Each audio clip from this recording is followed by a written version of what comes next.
नाशवान सुख को बंद करो भोगना।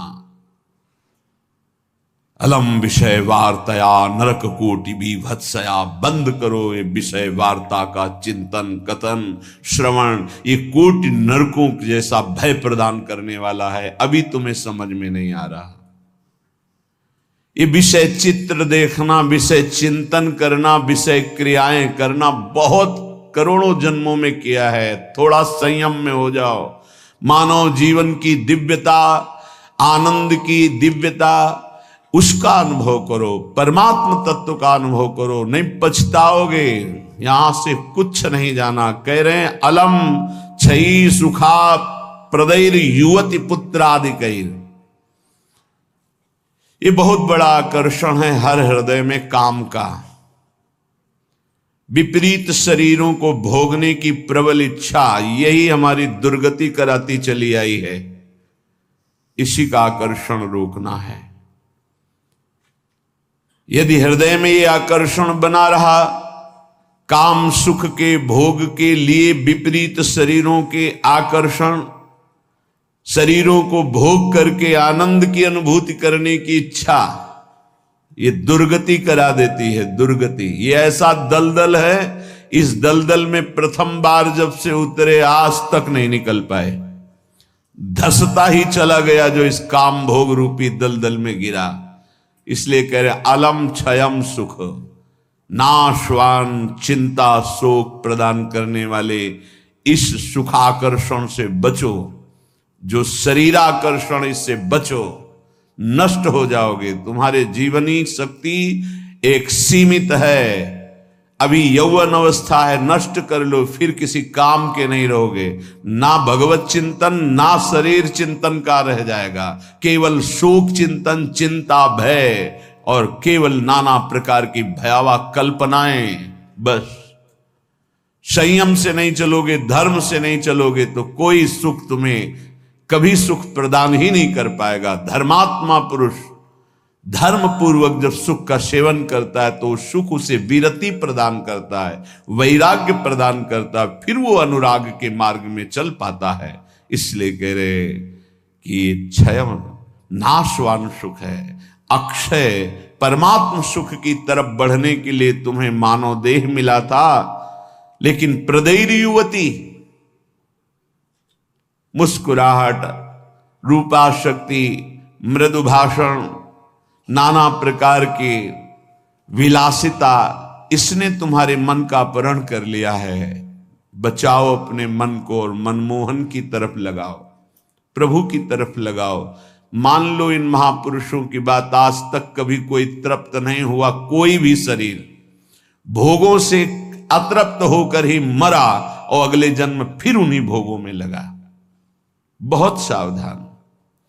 यदि बात समझ में आ जाएगी तो निहाल हो जाओगे, नहीं समझ में आएगी तो कभी पछताओगे इस बात को सोचकर। ये महापुरुषों के वचन है। धर्म पूर्वक भजन करते हुए यदि भोगों का सेवन करोगे तो वैराग्य हो जाएगा और भगवान के चरणों में अनुराग के मार्ग में चल पड़ोगे, गृहस्थ हो या विरक्त। अधर्म पूर्वक विषयों का सेवन करोगे, मलिन अंतःकरण, रागी अंतःकरण, हिंसक स्वभाव, क्रूर स्वभाव, ससुख वांछा, आसुरी स्वभाव वाला बन जाएगा, जीवन नष्ट हो जाएगा। श्रीपाद कह रहे हैं वित्तादिकैर, धन के द्वारा भोगों को संग्रह करके भोगने की इच्छा ये महान पापाचरण कराती है। अवस्था हो गई है भोग त्याग कर भजन करने की, फिर भी रुपए के बल से भोग भोगने की प्रबल आकांक्षा, खरीद के भोगेंगे। भोग लो, पैसा है अभी, पुण्य के द्वारा, पूर्व पुण्य के द्वारा तुम्हारे पास जो श्री है, लक्ष्मी है, उसका दुरुपयोग कर लो। दुरुपयोग, 4 भूखों को भोजन पवा देते उसी पैसे से तो तुम्हारी सदगति का कारण बनता। लेकिन 4 भूखों से पैसे छीन कर अपनी वासना की पूर्ति में लगा दिया, वो तुम्हारे सर्वनाश का कारण बन जाएगी। किसी को भी बाहुल्यता भोगों की मिलती, संपत्ति की मिलती तो उसके भोग के लिए नहीं, समाज सेवा के लिए मिलती है। तुम्हारा जितना खर्चा है कम से कम खर्चा करके काम चलाओ, और तुम्हारे पास जो अधिक संपत्ति है वो दूसरों की सेवा में लगाओ, बीमार की सेवा में लगाओ, असहाय की सेवा में लगाओ, भूखों की सेवा में लगाओ, पशु पक्षियों की सेवा में लगाओ, तो धर्म बन जाएगा। और ये धर्मो रक्षति रक्षिता, ये दुर्गति से तुम्हारे धर्म रक्षा कर लेगा। लेकिन जिनके पास धन बढ़ता है उनके पास दोष बढ़ जाता है। मदिरा पान करना, पैसे के बल से व्यभिचार करना, पैसे के घमंड में आकर दूसरी की जीवों की हत्या कराना, मांस खाना, नाना प्रकार के छल कपट द्वारा पैसा, ये महान नरक की प्राप्ति कराता है, घोर दुर्गति होती है। इसलिए कह रहे वित्तादि बचो, बचो, अधर्म के धन से बचो। ये बहुत प्यारा दिखाई देता है लेकिन तुम्हारा सर्वनाश कर देगा। अगर 1 रुपया धर्म का आ जाए तो बुद्धि भ्रष्ट होना शुरू हो जाती है। फिर तुम बड़ी बड़ी संपत्तियां छल कपट से एकत्रित करोगे, तुम्हारी दुर्दशा क्या होगी। श्रीपाद कह रहे विमुक्ति कथप याप्यलम मम नमो विकुंठ श्रेय। जो ऐसे आचरण करते हैं मुक्ति की चर्चा उनके लिए बेकार है। ममता रत सन ज्ञान कहानी, अति लोभी सन विरति बखानी, कामी समझिम हरि कथा, ऊसर बीज बय फल दशा।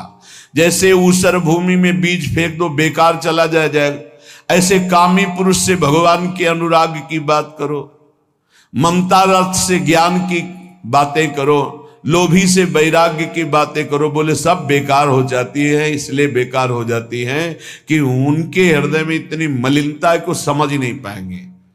श्रीपाद कह रहे यद्यपि हम चर्चा कर रहे हैं कि अलम छई सुख प्रदेर युवती पुत्र वित्तादिकैर, पर फिर भी ये चर्चा बेकार है, क्योंकि ऐसे भोगी पुरुषों को चर्चा विमुक्ति की, मोक्ष की, परमार्थ पथ की समझ में ही नहीं आएगी।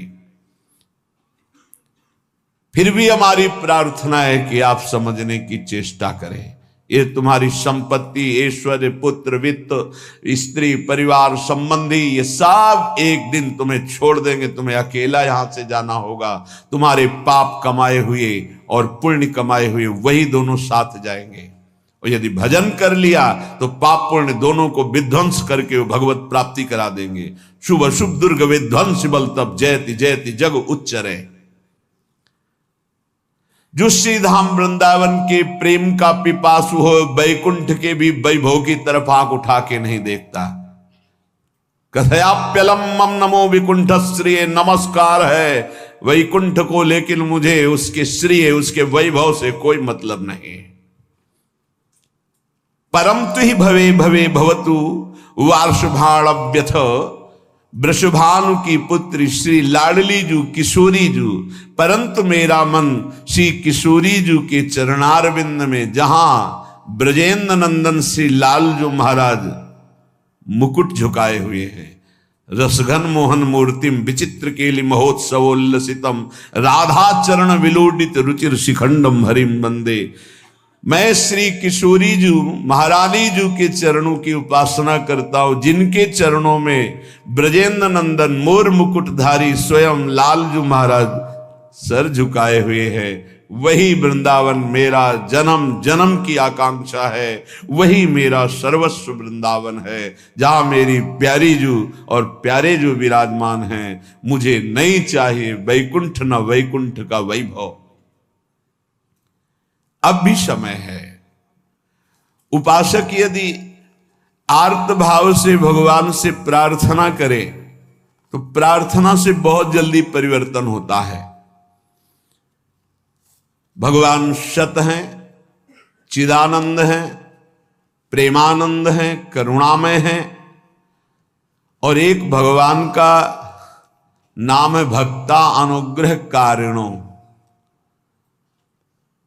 जो उनसे प्रार्थना करता है उस पर अनुग्रह कर देते, लेकिन प्रार्थना वही सुनी जाती है जो आर्त भाव हृदय से होती है। सच्ची मानना, तुरंत परिवर्तन देखा गया है। ये हम अपने जीवन की सैकड़ों बार की बात कह रहे हैं। जब कभी ऐसा आया है और प्रार्थना हुई है, मिनट पूरा होना मुश्किल हुआ है और उस प्रार्थना का उत्तर तत्काल मिल गया है। एक बार तो बस प्रार्थना करके हटे कि वह तुरंत उत्तर आ गया। वो ऐसे से ऐसा, अच्छा अच्छा, तत्काल तत्काल। बस अंतर ये होता है कि हम हृदय से प्रार्थना नहीं कर पाते, हमारी प्रार्थना कपट जाल से युक्त होती, इसलिए प्रभु मोहि कपट छल छिद्र न भावा। सच्चिदानंद रूपाय भक्तानुग्रह कारिणो माया निर्मित विश्वाय महेशाय नमो नमः। हे नाथ, आप सच्चिदानंद में हैं, सच्चिद आनंद में। तात्पर्य, हम आपको कुछ दे सकें ऐसी सामर्थ्य नहीं। सच्चिदानंद को हे पार्थिव जो मायाकृत पदार्थ हैं, भोग सामग्री, ये भ्रम हटा दीजिए। हमने कई बार प्रार्थना किया है, ये केवल हमारे भावों को प्रकट करता है, इसलिए वस्तु सामग्री का महत्व है। अगर भाव नहीं है तो कोई वस्तु सामग्री का महत्व नहीं। आप 100 कुंतल सोना चढ़ा दो, हमारे प्रभु के लिए कुछ नहीं है। कई बार आपको बताया है, समुद्र को रत्नगर्भा, पृथ्वी को रत्नगर्भा कहा गया है। ऐसे ऐसे पहाड़ हैं जो 4-4 लाख योजन के सोने के हैं, और वो सब मायाकृत है। आप देवलोक को जाइए, वहां स्वर्णिम भवन बने हुए हैं देव गंधर्व अप्सराओं के। अमरावती पुरी कैसी बनी हुई है, पढ़ करके महाभारत में देखिए कैसी देवराजेंद्र की सभा है, कैसी वरुण जी की सभा है, कैसी लोकपाल अग्नि की, वायुदेव की, होश उड़ जाएंगे। और ये सब मायाकृत है। ऐसे प्रभु को हम क्या दे सकते हैं? और ऐसे प्रभु को जब रोते हुए भाव से किसी ने पत्र अर्पित किया तो बिक गए एक पत्र में। पत्रम पुष्पम फलम तोयम। हे सच्चिदानंद प्रभु, आपके एक संकल्प से संपूर्ण सृष्टि प्रकट हुई है। ये प्रार्थना, मैं नीच आपको क्या दे सकता हूं नाथ? मेरे पास तो जो कुछ है वो सब आपका दिया हुआ है। शब्दों को देखिएगा, हे नाथ, मेरे पास जो कुछ है वो तो आपका दिया हुआ है। आपके एक संकल्प से संपूर्ण सृष्टि हुई है। नाथ, मैं आपको क्या दे सकता हूं प्रसन्न करने के लिए? आप मुझ पे अपनी तरफ से, अपनी कृपा से प्रसन्न हो। जब मैं शरीर की तरफ देखता हूं तो रोगा हरन्ति सततम प्रबला शरीरम कामादयोप्यनुदिनम प्रदहन्ति चित्तम मृत्युश्च नृत्यति सदा कलयन् दिनानि तस्मात् त्वमद्य शरणं मम दीन बंधो। अब अगर हम विचार करें शरीर के लिए तो नाथ, शरीर में कोई न कोई परेशानी बनी रहती। रोगाहरन्ति सततम प्रबला शरीरम, ये प्रबल रोग शरीर को छीण कर रहे हैं। High blood pressure, low blood pressure, sugar, ये वो। हम क्या आपसे वादा करें कि हम ऐसी साधना करेंगे कि आप प्रसन्न हो जाएंगे? पहली बात बाहरी वस्तुओं की। नाथ, आपने एक संकल्प में अनंत ब्रह्मांडों का सृजन किया। स्वामी, मेरे पास जो वस्तु आपकी दी हुई है, मैं किस वस्तु से आपको रिझा सकता हूं? नाथ, वो तो आपकी दी हुई है।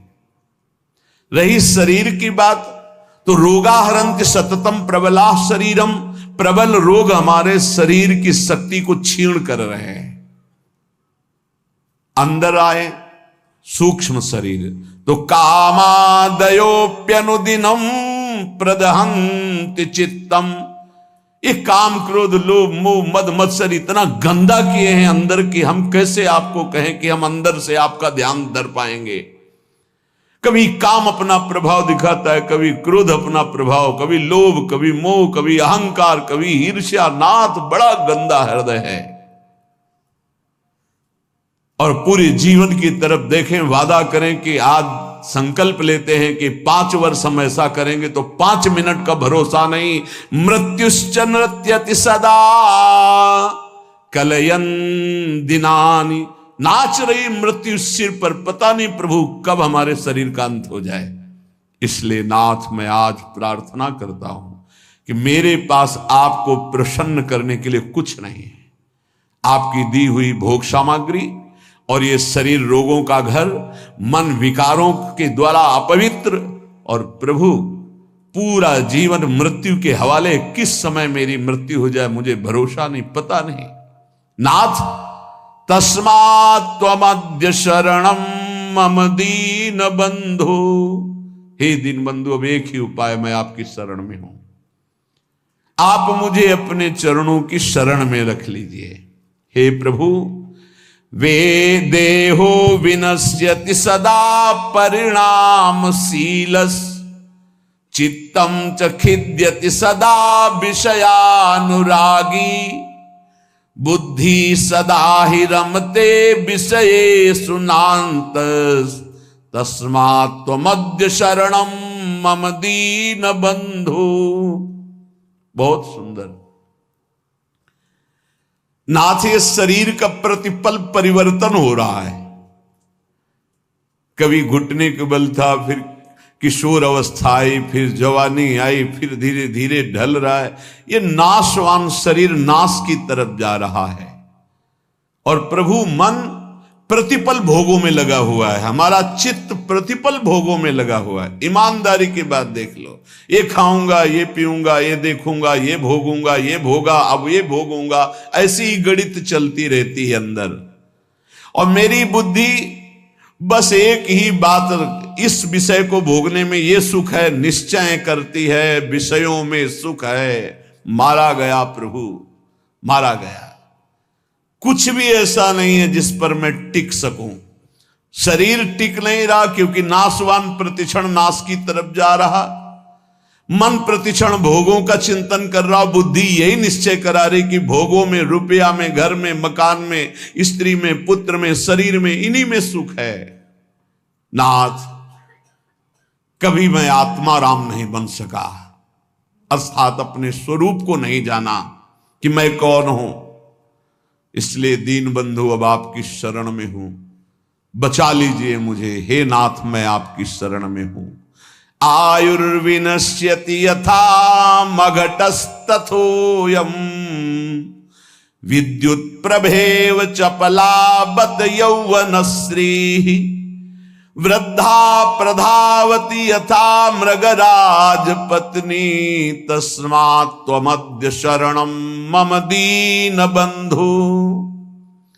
प्रभु, जैसे कच्चे घड़े के प्रभाव को जानो कि पानी डालते ही वो फैल जाता है, नष्ट हो जाता है। कच्चे घड़े में पानी नहीं टिकता।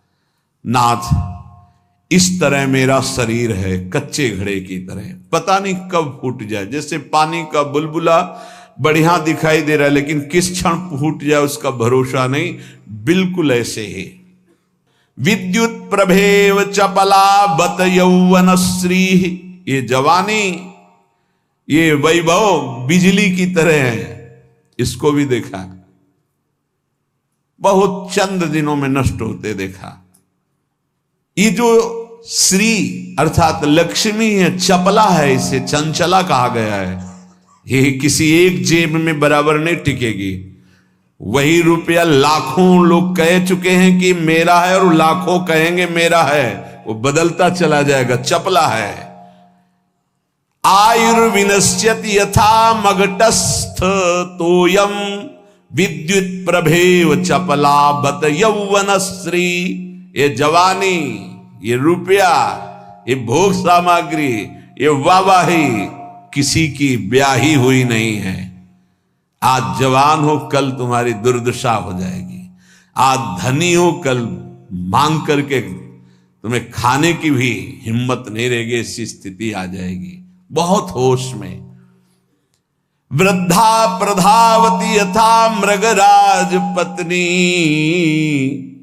जैसे सिंहनी खाने को तैयार है, ऐसे रोग युक्त वृद्धावस्था तुम्हारा इंतजार कर रही। जब धक्का लगा के घर से बाहर कर दिए जाओगे कर्म के परिणाम